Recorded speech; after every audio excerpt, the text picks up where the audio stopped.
listen, never in my life associated the word boring with baseball. We know what's up.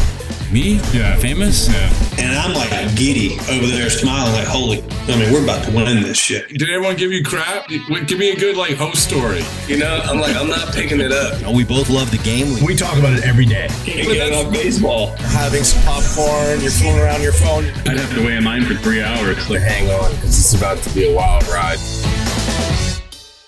I say this every time I see him, but I'm going to say it once again. There's no human being I'd rather be talking to right now than Sean Casey.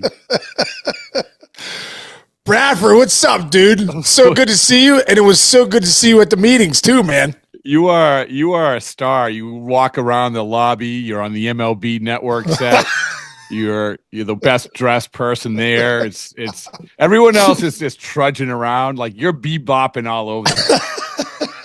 It's unbelievable. You're incredible. I'm not just saying you're incredible because you're here. You're incredible, man. You're incredible. You're very kind, bro. You're very kind. And the last time, bizarrely, the last time you were on this podcast, it was you were in a Yankees uniform. Right. I mean, if I'm not going to say that if you were still in a Yankees uniform, they would have Juan Soto right now. But if you were in a Yankees uniform, they might still have Juan Soto right now.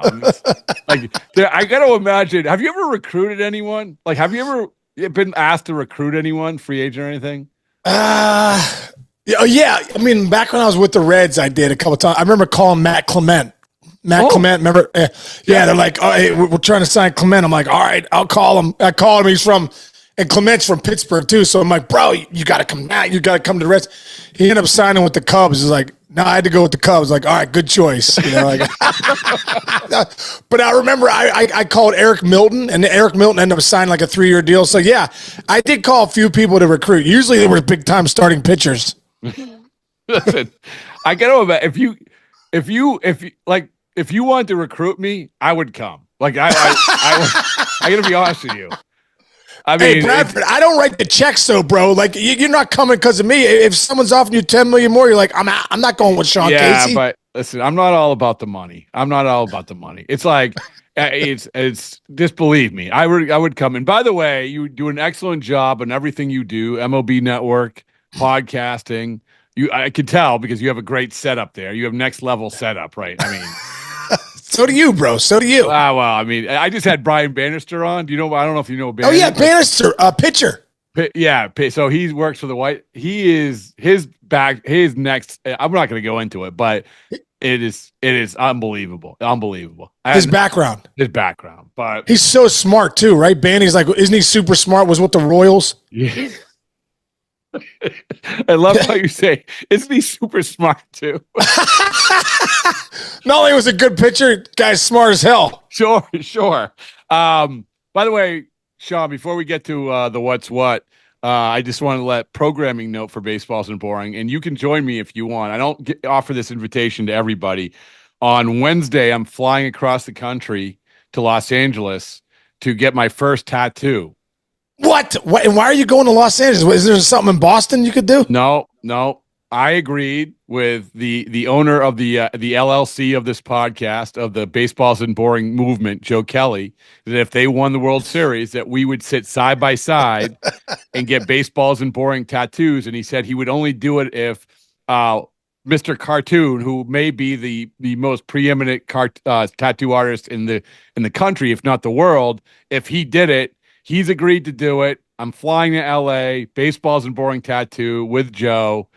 You're invited if you want. So, bro, wait, where are you getting it? Where are you getting the tattoo? Are you getting the up on your shoulder? I am. Yeah, I think so. At first, it was gonna be maybe forearm, maybe too aggressive. Shoulder, that's too aggressive. Yeah. So what you want to envision is if you basically took Tyler O'Neill's arm and put a Baseballs and Boring logo on it. That's the opposite of what you're doing. That's the opposite of your Tyler O'Neill's arm is the opposite of Rob Bradford's arm. The opposite. Well, I mean, it'll have to be the big reveal. Who knows? Maybe I've been working out. The big reveal. Yeah, the big reveal. Oh my God! Hey, Bradford? Is this your first tattoo? You have other tattoos? First tattoo. You don't have any. Do you have any tattoos? I have no. Dude, I'm too hairy. I'm one of those kind of hairy Irishmen. And I'm you get a tattoo, you got like, I got what I do, trim myself all the time or something. I know, but still, it's one of these things where like you're in that world where everyone has tattoos. I would imagine at some point, you're like, yeah, maybe, Yeah. no, never. I've thought about it, but nah. Here, this is what I just told a friend of mine. This is my approach to life right now. Tattoo, ... whatever, sure. Look, this is whatever. Right. Whatever. Sure. Yeah, no, I know. We're getting to the stage of life. Like, but, I mean, I'm on the back end. I just read the other day, somebody said the life expectancy for a male man in the U.S. is 73. So, like, if you're 50, you're 66% of your life's gone. So, might as well get a couple tattoos. Well, you are going to be the most enthusiastic 110-year-old I've ever met. I will say that. And by the way, your name, before we get to, I'm going to ask you your vibes coming off the winter meetings, but your name has come up also in my circles semi-recently. So this year, I got another player to retire, James Paxton. He was walking by. Hey, what's going on? I think I'm going to retire. Hey, okay. Say you're going to retire into my microphone. There you go. And so Dan Shaughnessy put it in his column. He's like, you get a lot of people retire. Rick Porcello, Mitch Moreland. I'm like, yeah. And you know what? Sean Casey. You remember? Sean, you texted me. I was in a movie. I'm going to retire. That's right. I remember that. Yeah. I remember that. Yeah. What a weird, Bradford, what a weird thing when you do retire. I remember I knew I was going to retire. I was the only one that knew, obviously, because I'm me. But I knew I was going to retire. Like when I went to Boston, I was like, this is going to be my last year. And it was such a cool year, like playing in Boston. I had so much fun. I'm like, perfect year to retire. It was a great team. Went to the playoffs, lost in game 7. But I remember that day I retired. I sent you a text, and I remember that the next day it was announced, I think. And I remember like, oh, this is going to be, cool. And I remember on the ticker, it said just at the bottom, 3-time All-Star Sean Casey retires MLB. And off it went on the ticker. Yeah. And I remember standing there going, that's it. That's what you get for 12 years in the big leagues, 3-time All-Star, career 300 years. They get but people must have reached out and stuff, though, right? Yeah, no, people reach out. But I must admit, man, that is a weird thing for a player when you retire and then you're like, now what kind of thing? Like, nobody prepares you for that. Because think about it, you got the routine, you got your rituals, you're doing everything for 15-year span, the off-season, working out, you're getting ready for something, and all of a sudden you retire, you're like, you look around, you got 3 little kids that are, 6, 5, and 1.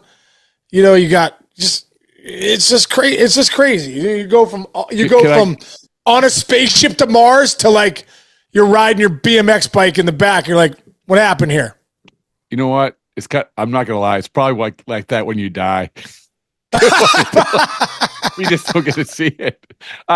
Anyway, it's way too morbid. Way too morbid. I just wanted to reflect on. Listen, I was just talking about retiring. You're talking about dying. How do we get there? So far, we have established that I'm getting really old and I'm creeping toward death. But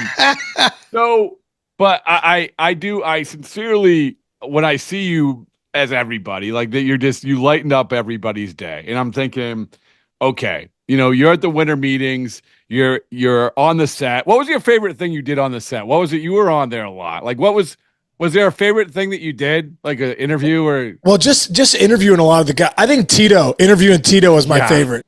Yeah. Because, he and I have such a great rapport, and when I asked him a question, and his response was to Tom Verducci and Adnan was, can we have somebody else ask me a question here? It's only Tito could do. So I'm excited. I'm excited, obviously being with the Reds most of my career. I'm excited for the Reds, because bottom line is, Bradford, Tito is not coming out of retirement if he doesn't think they can win the World Series this year. Yeah, right. How are you not on that coaching staff? Tito did ask me to be his hitting coach years ago when he first took the Cleveland job. He called me. I was like, no, I'm not ready. Really? Oh, wow. Yeah. Wow. Yeah. I was flattered. Oh, of course. Yeah. I mean, so that was awesome. I appreciate that. And to come back to sort of your interviews and I'm sitting there, and in case people don't know how it works, MLB Network, because it's MLB, their stage is, I mean, it couldn't be in the middle, more in the middle of everything. I mean, it's next to the workroom, it's next to the press conferences, it's next to the lobby, it's next to the bar. It's just right there. So you have all these people coming and going, and there's Sean Casey in the best suit that you've ever seen in your life, and everybody's laughing and everybody's having a good time. But after we get out of there, after you take your flight out of Dallas, now you can reflect, right? Yeah. Okay. And by the time that this drops, there might be more acquisitions, but I would imagine that you came away from it feeling like I have a good vibe about this, I have a good vibe about this or that. So that's what I asked you. I'm gonna ask you to sort of power rank, if you can, the vibe, the good vibes that you, the teams or the executives or the situations that you feel that's the Sean, because nobody gives off better vibes than you. Nobody, you're our vibe commissioner when it comes to baseballs and boring.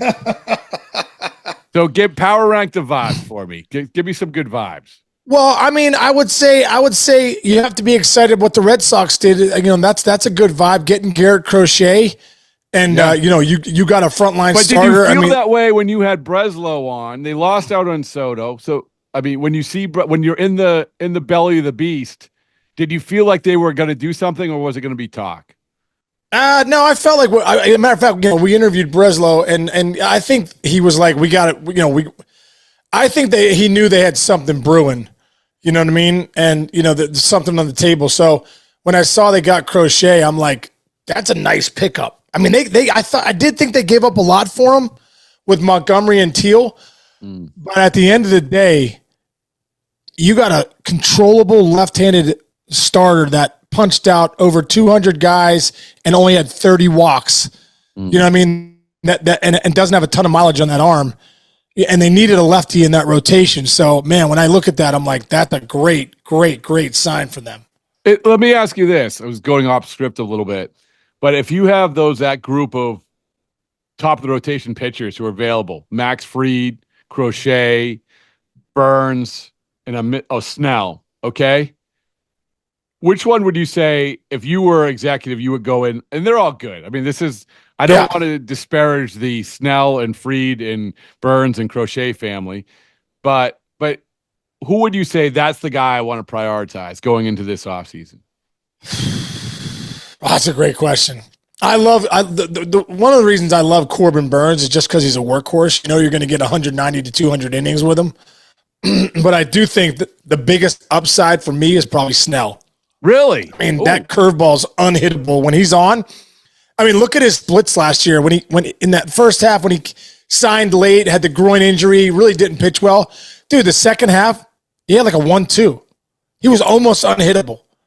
And that curveball is such an electric, you know, you think of Devin Williams' changeup, you know, you think of certain pitch, Garrett Cole's heater up, you know, you think of Mason Miller, but then when you think of that Snell curveball, it's almost unhittable, you know? So he's a guy that if he's healthy, if he can give you 28 to 32 starts with his stuff, I feel like he's getting better.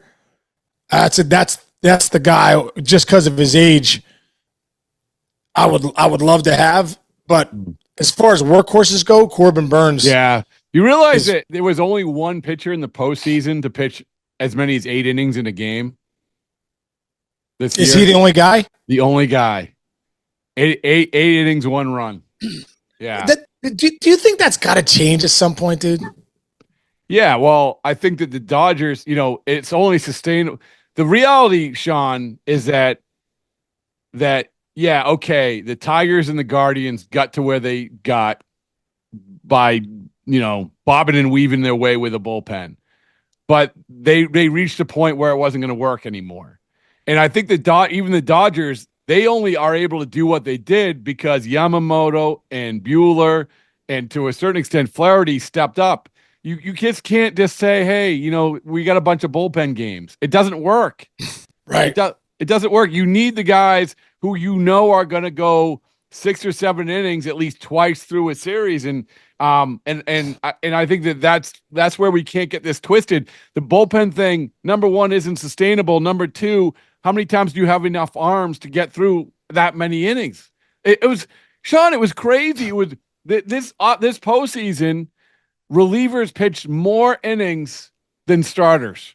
I know, dude. It's crazy. It's crazy. And also too, I remember playing in the American League, in 2008, I'd look at that lineup and go, well, I'm not getting in. And then sometimes you're like, what's the manager do? What do the managers do, in the American League?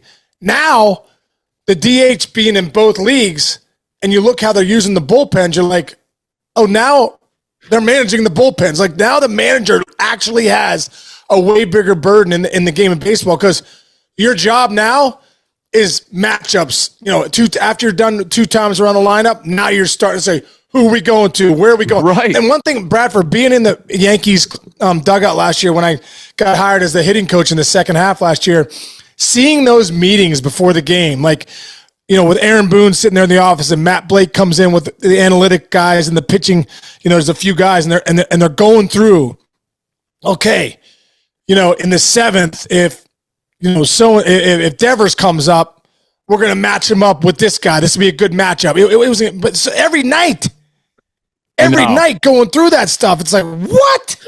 You know what I mean? It's incredible. I asked Tito that too. I said, Tito, with all these analytics and all the matchups and everything like that, are you still going on feel? Are you still looking out there and going, this guy is rolling? He's dominating. Well, I'm not going to just go take him out because the numbers say, hey, the third time through, they're hitting 390 off him. Who gives a crap? Maybe today no one's going to hit him. You know what I mean? And Tito said, yeah. He goes, I'm not just going out there to get guys. Like, you got to ride guys, Yeah. Yeah. All right. I know we're up against it. Give me some other good vibes you came away from. You know what? I think the Yankees missing out on Soto was real. I think that hurt a little bit. I think that knocked them back a little. I think they thought that was going to get done. So I think, when they went to plan B and got Max Fried, I think that was a nice sign for them. And they wanted the lefty. They needed a guy. I mean, when Fried's healthy, he's one of the best pitchers in the game. I don't know if 8 years, 218 they were thinking of, but that's what it's, I think the whole Soto signing really kind of bumped everything up. You know what I mean? Everything's been over like what we thought. This is the cost of doing business now, man. It's the cost of doing business. Yeah. Right. Yeah. But one of the problems though, isn't it like, I don't know the exact number, but 50 guys have 51% of the payroll now. Yeah. So that's unsustainable too. Right. Yeah. You know what I mean? Like we got then that's got to get figured out at some point too. So so anybody else you got good vibes from?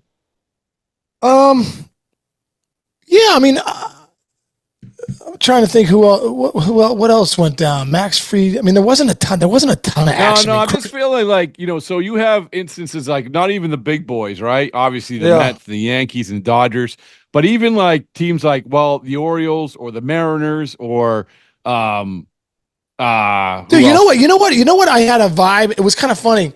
I didn't expect this, and it didn't even come at the winter. It came at dinner when I was with Joel Sherman, Mark DeRosa, and Greg Amsinger having dinner at that steakhouse, and Gabe Kapler walked by, and Gabe Kapler's working with the Marlins now with McCullough. Mm-hmm. Is the new and I just thought like, it was interesting. Like Gabe was talking about, Gabe is really into the game as far as he was manager. He was also in the front office with the Dodgers. I was like, that is not a team I thought would have any vibe. It's funny that just popped into my head, but I'm like, you know what? Maybe the Marlins are going to do something a little better. They got some better front office guys and a manager. You know what I mean? So we'll see what happens there. I got good vibe with the Reds, like I said, with Tito. Yeah. I talked to Derek Shelton. There's good vibes there because of Skeens. You know what I mean? And they need some bats. They made that one trade. The one trade that the Cleveland got Luis Ortiz from the Pirates. Horwitz went to the Pirates, and then Jimenez went to the Blue Jays. I thought that was an interesting trade. That was a good trade for all teams. But like the Pirates need a bat. You know what I mean? I really think Cleveland got a really good arm, man. And Luis Ortiz, this guy's a stud. Yeah, I got a chance to watch him a lot. And I thought Jimenez, man, I mean, the guy's one of the best defenders in the game. You know, I think that Cleveland kind of wanted to unload that contract, but I thought that was a nice little, you know, there's definitely some vibes there. You know, some of those teams trying to figure out, because at the end of the day, when you're talking about the Yankees that could spend money, you know, all the 5 teams that could spend money, if you're the other teams like Cleveland and the Pirates and those teams, like, you got to get creative, and that's how they get creative. You know what I mean? Hey, listen, Arizona makes it the World Series. Rangers win the World Series. Cleveland makes it the ALCS.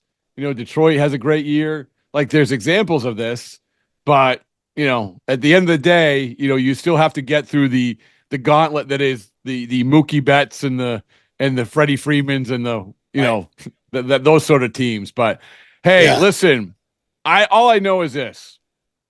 I mean it from the bottom of my heart. I'm going to send you a T-shirt that says "Vibe Commissioner Sean Casey, baseball's boring." Vibe Commissioner. Vibe Commissioner. You are the commissioner of vibes.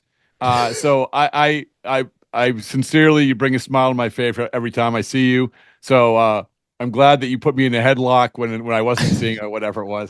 So, Bradford, you're the best, dude. You're the best. And I always say the best bench in the history of my career was in the 2008 Red Sox. Me, Alex Cora, Kevin Cash, David Ross. We had somebody else who was good on the bench too.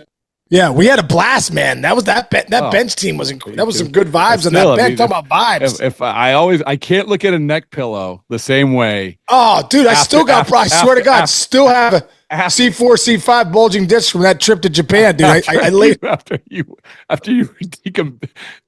you were paralyzed by a neck pillow on the trip to Tokyo. Dude, Tempur-Pedic gave me the lumbar pillow. I didn't know you weren't supposed to put your neck on it for 3 hours. I had no idea. I thought it was free game the whole time. Hey, I want to ask you a question. Yeah. You have to be excited about the Red Sox kind of opening up the wallet again, don't you think? Yeah, we'll see. They haven't really opened up the wallet yet. I mean, well, they tried. Yeah, but you know, I think that it comes back to my word, and they stole this from me. They owe me copyright laws. You have to be uncomfortable. I don't think they've been willing to get uncomfortable in the last few years. And, you know, trading for Crochet is uncomfortable. Right? Yeah. And so, yeah, I mean, I think the American League East is going to be a wild ride this year. I think it's going to be good. So, and I got one more thing to ask you. Yeah. Why did they get rid of Mookie Betts, dude? I'm serious. I'm like looking at Mookie Betts. I'm like, you know, they signed Soto for $756 million. You had the best player in baseball sitting there. As you brought him up, he's 26. I'm so confused. The night that Soto news came out, I ran into some Red Sox people, and this wasn't like salt on the wound, but I said, "Hey, listen, if you have Mookie Betts sitting there at 26 years old, same age as Soto, with these exact teams vying for your services, he's a free agent. Which one do you pay the $760 million to?" Mookie Betts. Mookie Betts. Dude, he's so versatile. He runs, he hits with power, great leader. I mean, he's great personality. He's everything you want. And this isn't a knock on Soto, but if you're going to say 26 years old, you're doing Mookie Betts, and he lands with a contract that is less than half of. I mean, dude, if I look back at that, I'm like, what? I just don't understand. Why would you not offer him more than anyone ever even thought of? You know why? Like, Sean, like, I think that, you know, you follow the Red Sox ownership a lot. They are constantly in course correction. So at that time, the course correction was, we got to be more like the Rays, right? But you're the Red Sox. That'd be like I'm just telling you, don't shoot. That'd be like the Yankees. Like, you know what? We need to be more like the Pirates because we just for a couple, we want to save some money. Right. I mean, but think about that. Is that they never even with Mookie Betts? It wasn't like the Yankees. Aaron Judge is up. They do whatever it takes to get Aaron Judge. Juan Soto's up. They go to the ends of the earth to get Juan Soto. The Red Sox just said, it's going to get too uncomfortable. We're going to trade him. Oh, yes.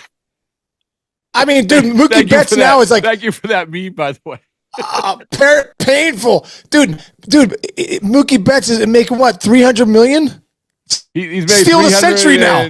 60, yeah, something like that. But it's a steal of the century for the Dodgers. Steal it, yeah, you know. Yeah, I know. Oh my god. Well, Verdugo's who's he signing with this year, right? Wasn't he the big guy in that trade? Yeah, I mean, Connor Wong, Alex Verdugo, Jeter Downs. Yeah, Jeter Downs. What's he doing? He's not in the major. Spoiler alert: he's not in the major leagues. Spoiler. Former Cincinnati Red, by the way. Oh my god. Anyway, all right, Sean. I'm going to let you go. All right, Bradford. I'll talk to you all day, bro. You're the best. You're the best. See you soon, man. See ya.